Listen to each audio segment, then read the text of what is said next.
Hello and welcome. You're watching To The Point. Tonight we devote the entire show to the all-party parliamentary delegation that spent 2 days in the valley and this afternoon in Jammu.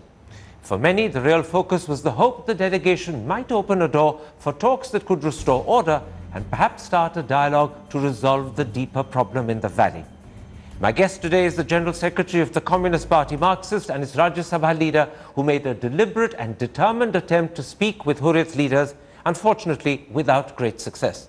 Joining me from Jammu is Sitaram Yechury to talk about his visit to Srinagar, his meeting with Hurriyat leaders, his perception of the situation and the steps that he believes are vital and necessary. Sitaram Yechury, you're speaking to me from Jammu. How would you describe the all-party delegation visit to Srinagar which has just ended? Would you accept that it wasn't fully successful? Yes, it wasn't fully successful. There should have been much better homework. That didn't happen, unfortunately. But nevertheless, the delegation going there itself has a salutary effect.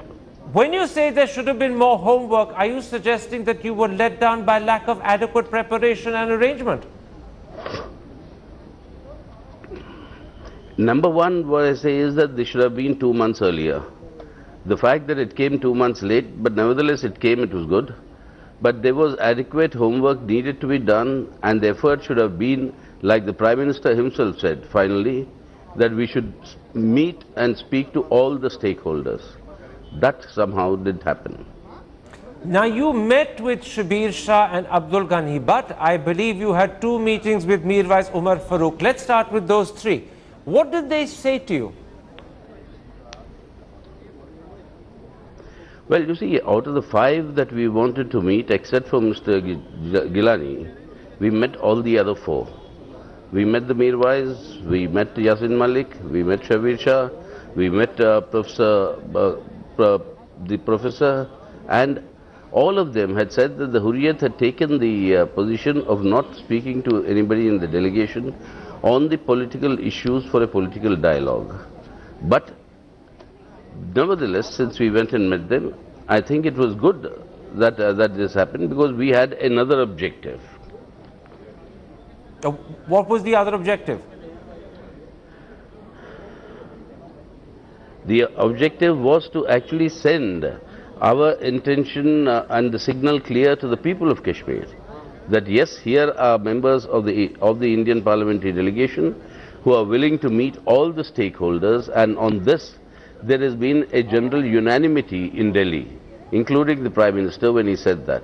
So we made the effort. We have today expressed our anguish at what is happening in the valley, our sympathies and solidarity with the people of Kashmir. We want to end this situation, restore peace and normalcy. Okay. That cannot happen unless there is a political dialogue with all the stakeholders. Now, and we conveyed that intention, which is what was our objective. It's reported that you had 2 meetings with Mirwais Umar Farooq, one late last evening and another one apparently this morning. What prompted the second meeting with the Mirwais? No, in fact, there was no second meeting with the Mirwais. That's a wrong report. There was only one meeting, that was the day earlier, where the Mirwais, along with the others, also said the collective Hurriyat decision, to be fair with them. So we generally exchanged intention and expressed to him our desire that normalcy should return and peace and normalcy should be there, open a political dialogue whose first short-term objective is to restore normalcy now. The long-term objective is to work towards a political solution. Did the Mirwais or Yasin Malik or Professor Abdul Ghani Bhatt indicate what would be the conditions that would have to be met if Hurriyat were to hold talks with Indian politicians? Did they indicate what steps are needed before they are willing to talk? No, they did not, but I think it is very obvious, Karan, if you look at it, that the invitation, or let's say the initiative, must come from the government of India.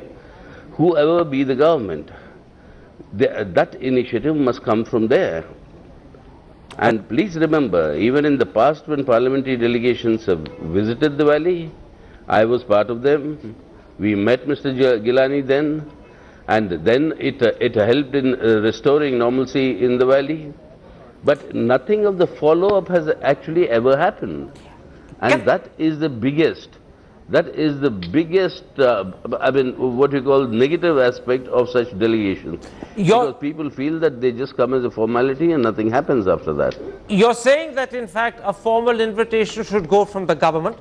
However, at his press conference this afternoon, when Home Minister Rajnath Singh was asked about the letter Mehbooba Mufti had written to Hurriyat inviting them for talks in her capacity as PDP chairperson, the Home Minister simply acknowledged that such a letter was written. He didn't express any approval of the letter. Many people are interpreting his answer actually as an attempt to distance himself and his government from what Mehbooba Mufti did. What do you make of the Home Minister's response? Do you believe he's simply playing safe, or is he distancing himself from what Mehbooba did, perhaps even suggesting differences within the PDP, BJP over this matter? That is the whole problem. There seems to be total lack of clarity between the two and in how to approach on this issue.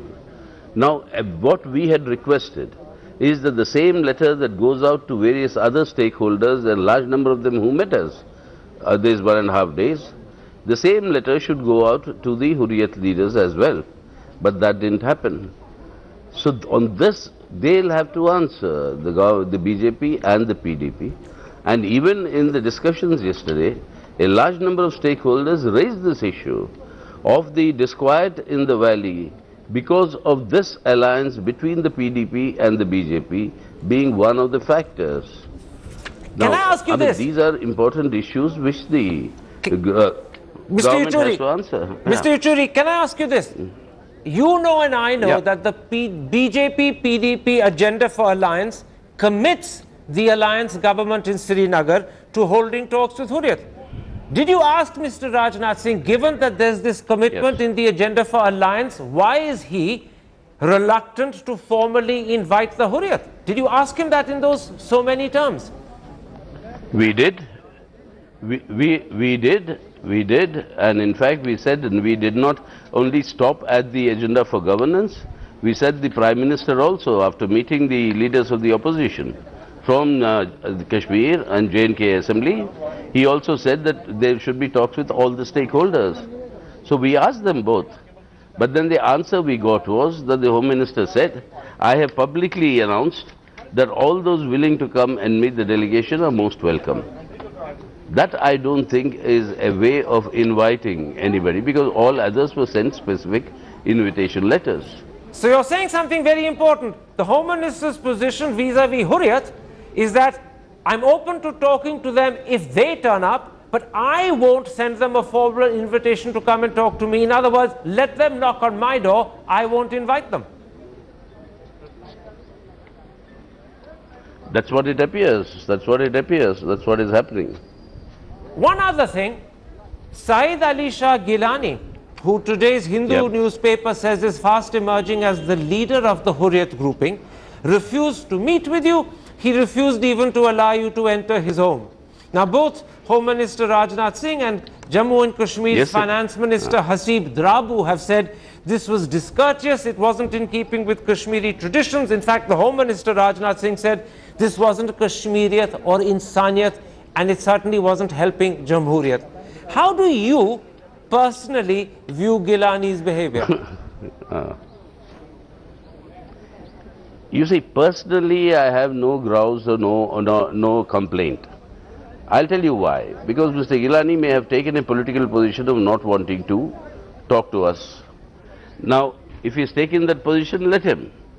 But our point of going to his door, I've been to that house earlier, and it helped in 2010. Our point of going there is to tell the people of Kashmir that here are Indian parliamentarians who are prepared to talk to all stakeholders to restore peace and normalcy. And we want to restore peace and normalcy through a political dialogue which is unconditional and which will also lay the basis for a final political solution. That message was to be conveyed to the people of Kashmir who are suffering. And to them, I think that message was conveyed.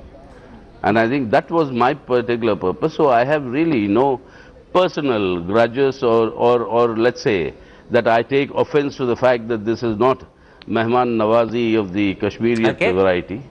That, I mean, there may be the political considerations, but this is the point that we wanted to prove. Let me put this to you. Although Ghulam Nabi Azad, Congress's leader of the opposition in the Rajya Sabha, said the government should speak to all stakeholders, absolutely no one from Congress met any member of the Hurriyat. And secondly, Kharge, their leader in the Lok Sabha, on at least 1 or 2 television channels, distanced himself from the effort you and your other colleagues made when you met with Hurriyat. So what do you make of Congress's attitude? That is for them to answer. You see, it was the Congress-led government, it was Mr. Chidambaram as the Home Minister. In 2010, when I said I wanted to go and meet them, the first day they were reluctant, the second day they permitted. Even this time, going to meet the Hurriyat leaders cannot happen without the permission of the Government of India. Please remember that. Nobody can meet the Hurriyat, or nobody can the Hurriyat meet without the government agreeing. So obviously here the current Home Minister agreed to what we had proposed, and only on that basis we could go to these people. So therefore what the Congress is doing is something they'll have to answer. I mean, you know, why were the interlocutors' reports not being considered at all when the Congress was in government? So they have a lot to explain themselves. Absolutely. Let's come back to the effort you made to meet Hurriyat. You said it was important to send this message. The question is, how relevant in the present circumstances is Hurriyat? There is a view that the control of the present protests either lies with unknown, unidentified, dispersed elements in the countryside, or it lies very possibly with the Jamaat-e-Islami. Hurriyat, many people believe, has become of secondary importance. Yes. Yes, there is a very strong point and argument in that. But we were not, at least I was not wanting to meet the Hurriyat because they were leading these protests. I wanted to meet them as part of meeting all the stakeholders. Now, the second thing is, yes, what you said is correct. All the reports and all that we heard yesterday indicate that the leadership of the current movement in the valley is not really in the control of the Hurriyat. Now, but we really have to know a lot more information about that, which is at the moment not at my command. But the fact is that you please consider one point. Most of these disturbances are occurring in those parts of Kashmir which are the strongholds of the PDP. Now this has 2 implications. Either there is a disquiet and discontent over the PDP-BJP alliance, and also because of this discontent, there are some others who in this turf war are trying to take over the space occupied by the PDP. So there are all these factors at work. Give me your assessment of the situation in the valley. We know that curfew has once again been reimposed practically all over the valley, and this clearly suggests that without curfew, there is no way of keeping control in the urban centers. There are reports that the Indian state may have effectively lost control in the countryside. Is your assessment of the situation reflecting that particular viewpoint? Well, unfortunately, you see, what our assessment from what we learnt, the reports that we got in the last 1.5 days, is that yes, there is an ineffectivity that can be seen by all imposition of curfew and things like that, and particularly in rural Kashmir. Earlier disturbances, we never saw penetration into rural Kashmir to the nature we have seen now. And secondly, the social composition, the women, the children who are now coming out. I mean, this is very, very disturbing. I mean, there is something, what I also said in the parliament, the trust deficit today is actually, I think it's one of its peaks. Now this has to be very, very urgently addressed.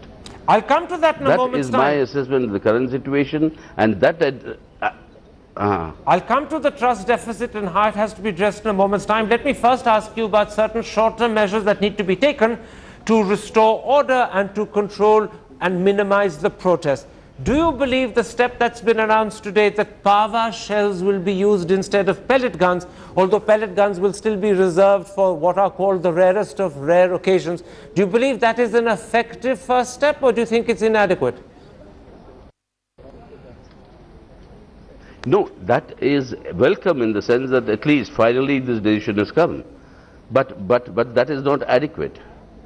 As we would say, that's one of the necessary conditions, but not sufficient. What more is needed? There are minimum five measures. I'll tell you. One is that these pellet guns, what we talked about. The second is to give adequate care and compensation to those who have died, their families, or those who are injured and those who are today languishing, battling to save their site. Number 3? That is second. The third is if there are excesses committed by the security forces, let them be investigated, and on the basis of that, established the excesses, then action should be taken. 4? The fourth is that withdraw the AFSPA from your civilian areas. Withdraw the AFSPA from civilian areas is the fourth. And the fifth, many long-standing projects for development and most importantly employment generation. This employment generation is an issue that's not only in Kashmir, it's there in Jammu, it's there in Ladakh, it's there for the youth of this entire state. All the projects that we have announced, they need to proceed with a time-bound program so that the confidence is there in the youth of J&K about their future and their prospects. Let me come, Mr. Yechury. I think that must be announced. Mr. Yechury, let me come to what many believe and which I know you agree with is the real challenge. Reaching out to the disaffected and the alienated, many of whom, perhaps most of whom, have by now also additionally lost faith and trust in India. Do you have any idea or suggestion about how this should be done? Because this is the real challenge. Yes, I do. You see, the first priority is now to stop this chaos, mayhem, and the agony that the people are suffering. And then? But that can be done through a political dialogue without any preconditions with all the stakeholders. Now, from that, you build to the final solution. And what I would suggest is that from 1948, from the day Kashmir, the Dogra Empire, acceded to the Indian Union, this is an integral part of India. That is something that is irreversible now. But from 1948, the promises that were made to the state, to all the three regions in the state, not only to Kashmir, the promises that were made to the state continuously have been betrayed. Now revisit from 48 onwards. Let us dispassionately revisit. What was given as 370 for the whole of J&K? Why is it now being confined only to certain pockets of J&K? What went wrong? How do you reverse the damages that were done? You must address that question. That is only when the distrust deficit can be overcome. What you're suggesting... Distrust deficit even here in Jammu today, where I'm sitting. What you're suggesting, Mr. Yechury, is that the situation from accession in 47, by the way, accession was 47 or 48, but leave that aside. You're saying that all the reversal of the promises... You're saying all the promises that were broken from 47 must be revisited and relooked at, and to the extent possible rewound. Yeah. And to the extent possible rewound. Yes. How much would you rewind? For instance, would you go back Hello? to the position in 65 of calling the Chief Minister Wazir-e-Azam and calling the Governor Sadr-e-Riyasat? Would you accept that? No. What I'm suggesting now is not stepping back from anything. Neither am I saying you reverse anything. All I'm saying is revisit. Why I said 48 was not that 48 was the accession point. When you started making the special arrangements for the state of Jammu and Kashmir. Mr. Yechury, you keep using the word revisit. Are you suggesting that all the changes that have happened, all the betrayals as you call them from 48 onwards, need to be revisited with an open mind to keep what's necessary, but also to rewind what's deemed not to be necessary. Is that correct? Absolutely. Absolutely. You see what was there in the decade of the 40s and 50s regarding telecommunications, for instance. That is not the relevant today any longer with your technological advances. So there will be many things that we'll have to, make many substantial changes. Two quick But questions. the point is, agree to revisit and begin that process. Two quick questions. Have you raised this idea with the Home Minister? Do you have any sense of whether the Home Minister and the Prime Minister are willing to do what you're saying, which is revisit from 48 onwards with an open mind and possibly rewind what is no longer necessary? I have raised it, but I've honestly not got any response. Now I will raise it again, and I think there's a lot of baggage that can be dropped if we actually do a proper revisiting. That should be done. I'll take it up with them again. A second last question. What is your assessment of the Mehbooba Mufti BJP PDP government? They are battling what is perhaps the worst crisis Kashmir has faced since its succession. Are they capable of handling this huge challenge, or do you have reservations and doubts? Well, they surely will be capable if there is a commonality of approach. And that commonality of approach, if it's on the agenda for governance, then that should be seen in reality and in practice. The agenda for governance, for instance, talking to all stakeholders, has not been seen in practice. Okay. There are issues that I hope they will be able to resolve, but My last question, Mr. Yechury, yes. After your visit to the valley, and in the light of your assessment of the state and central government's views, are you worried about the situation in Kashmir and the way it might develop if the sort of steps you think are necessary don't happen? I'm worried if some of these absolutely necessary steps are not taken. If they are taken, I'm confident that we will have absolute normalcy, and the paradise on earth can return to be the paradise on earth again. But if those steps are not taken, what might the outcome be? I'm sorry? You're gone. If those steps are not taken, what might the outcome be? Then we have to brace ourselves to very dangerous situations. But I'm not hoping that such a situation will come. We will also make all efforts possible to make sure that such an eventuality does not arise. We will try our best. All right, Mr. Yechury, let's leave it there. My thanks to you for joining me in the middle of the all-party delegation talks in Jammu. I'm very grateful that you spared time. Time for a break, but we continue to discuss the all-party delegation visit to Jammu and Kashmir. After the break, I'm going to be joined by one of the most senior members of the ruling PDP, former Deputy Chief Minister and former Finance Minister, Muzaffar Baig. See you in a moment's time.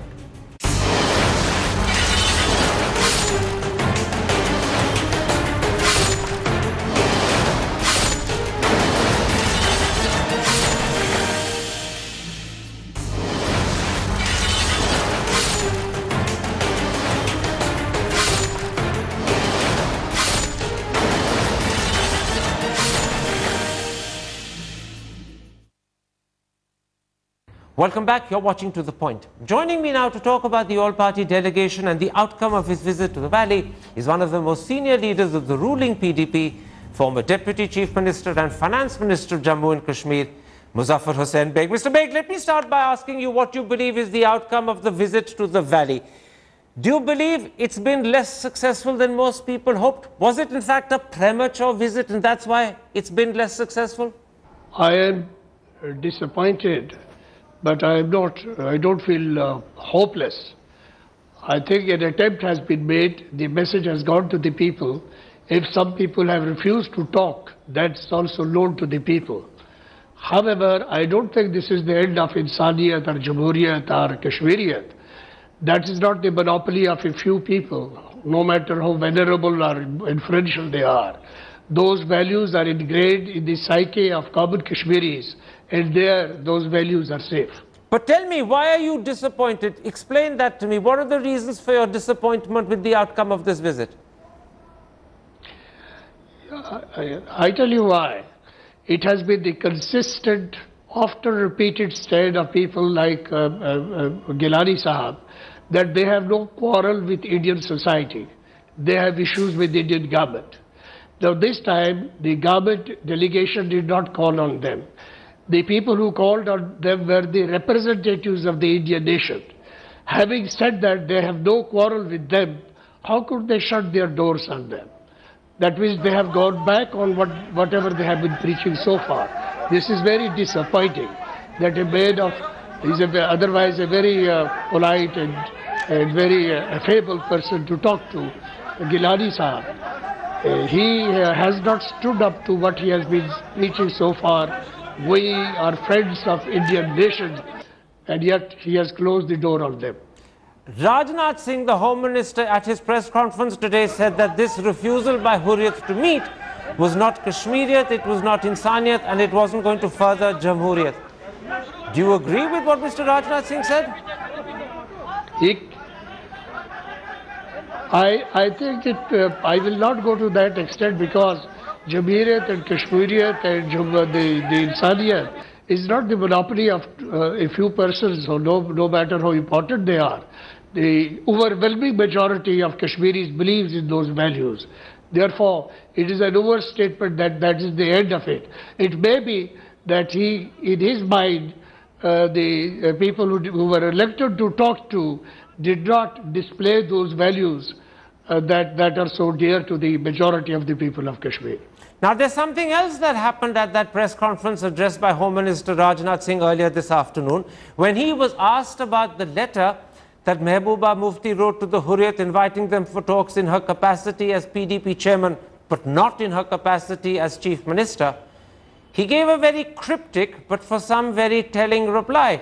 He said he was aware of the letter, he had noted the letter, but he did not express any approval of the letter. That has been widely interpreted as the Home Minister distancing himself from the letter. Some people even say that this might suggest either that the Home Minister is playing safe, or maybe there are differences between the BJP and the PDP over this issue of talking to Hurriyat and the letter Mehbooba Mufti wrote. How do you respond to Rajnath Singh's cryptic answer?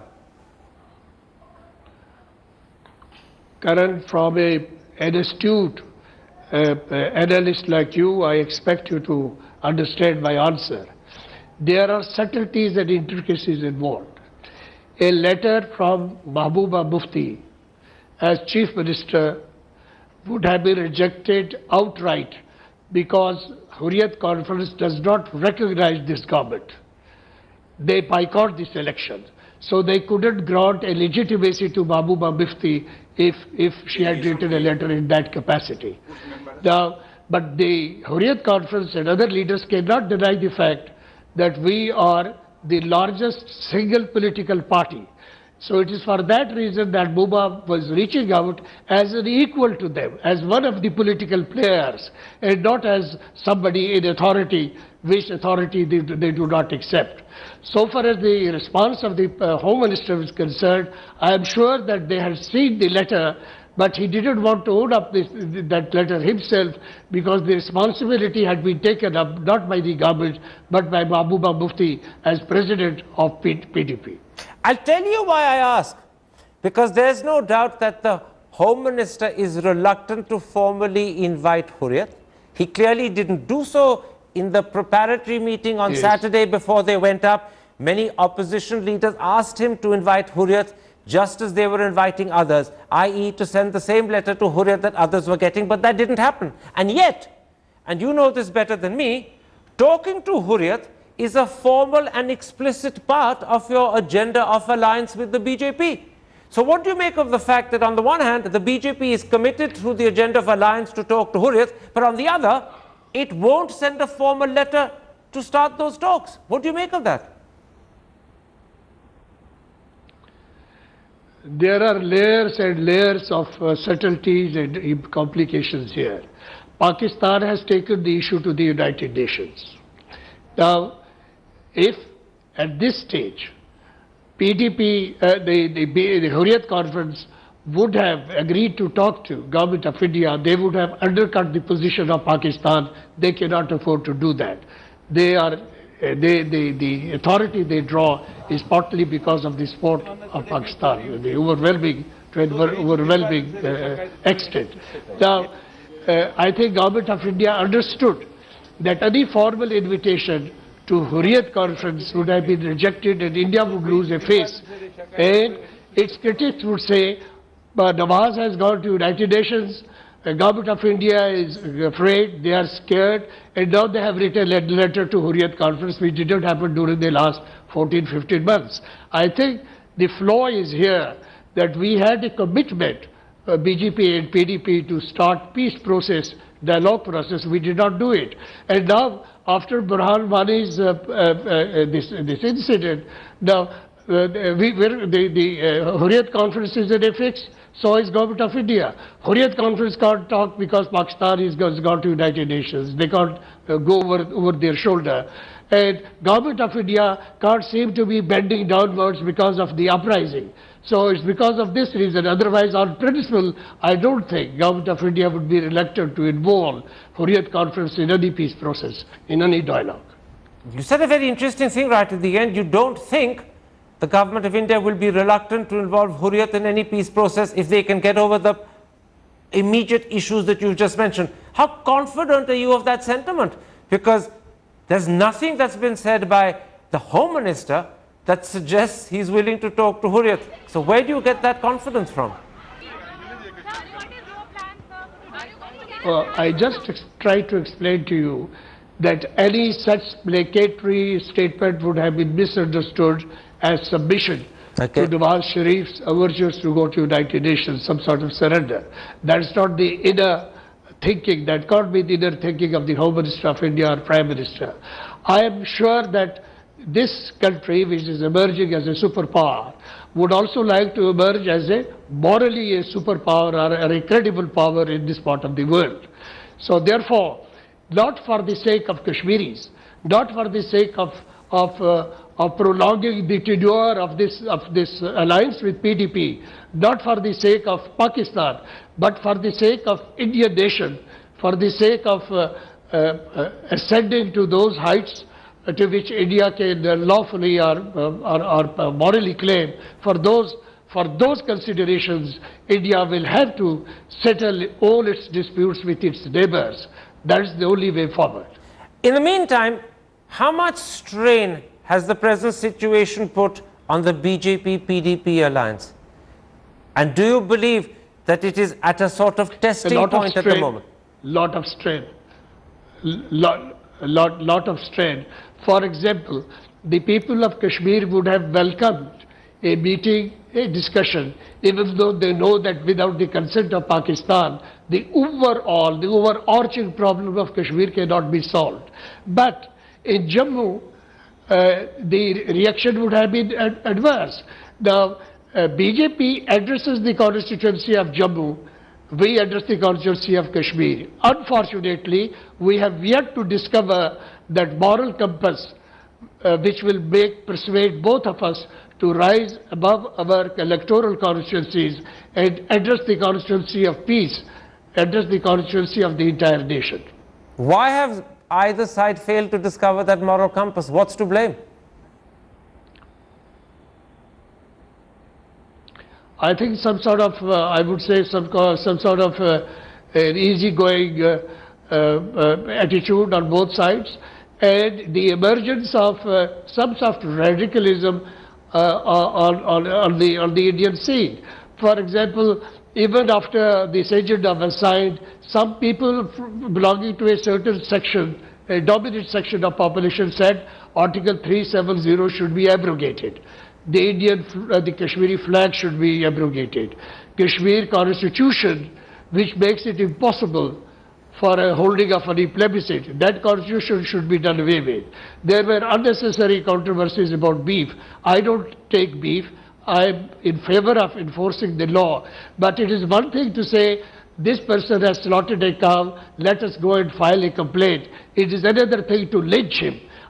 These things sent very bad and negative vibes in Kashmir, on the one hand. On the other hand, I think BJP it was also preoccupied with the electoral politics in various parts of the country, Assam and other parts of the country, and they too also didn't want to take a step which could be construed or misinterpreted by the opposition as softening or as a surrender policy on behalf of BJP. So I think that unfortunately, because we do not rise above the demand of the today and don't look into the future of our generation tomorrow, we will keep on falling I will just give me 30 seconds.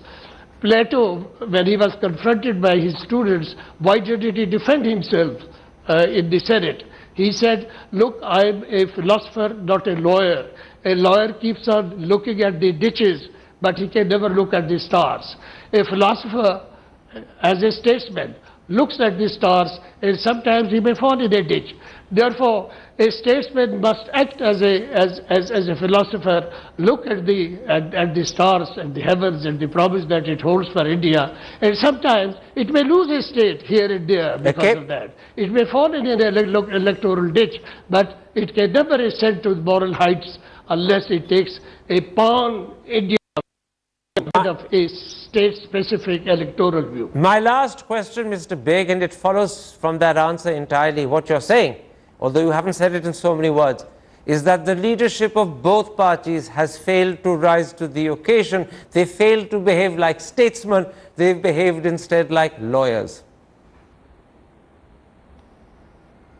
But I will give the benefit of doubt. We have been in power only for months, 15 months or 16 months. We have more than 4.5 years to go.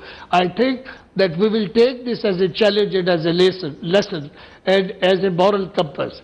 I think both the parties will, in letter and spirit, try to implement that agenda, not just for the sake of survival of the government, but for the interest of the entire people of Jammu and Kashmir and the entire nation of India. Those are brave words, Mr. Baig. You obviously know your own party, and hopefully you know your ally well enough to sound so confident, but I have to tell you that the audience listening to you will say those are just brave words, and they don't necessarily convince. The proof will be not in what you say, but in what you do. They are brave words, but these are words of hope. These are words of hope.